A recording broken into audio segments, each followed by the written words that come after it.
V skladišču v Drgančevju se je delavcem Mojce v sodelovanju s Slovensko filantropijo pridružilo 60 prostovoljcev Simobila iz Ljubljane.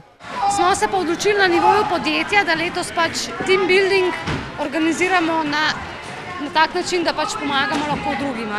Pozdravljam drugače tako zadevo, se mi zdi fino, da pomagamo pri tem, da dobijo otroci, ki si zaslužijo te igrače, neko darilo, na zadnje praznični čas, konec leta, tako da fajn. V društvu Mojca, v katerem si že vrsto let prizadevajo za čim lepši praznični čas dolenjskih otrok, so začeli zavijati darila na svetovni dan otroka.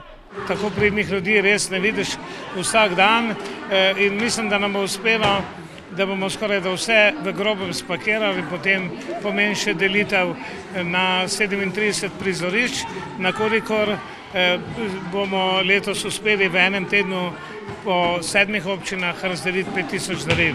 Kot dodaja, čakajo odziv donatorjev. Poslali smo na njihove naslove 4000 prošenj in smo veseli, da se je že prvi teden vrnilo blizu 100.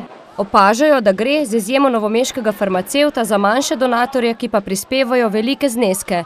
Žal programa ne podprejo nekatera velika podjetja, čeprav tudi njihovi otroci vsako leto prejmejo darila. Tudi letos bo to primerno za vse otroke, tokrat sestavljeno iz izdelkov evropskega izvora.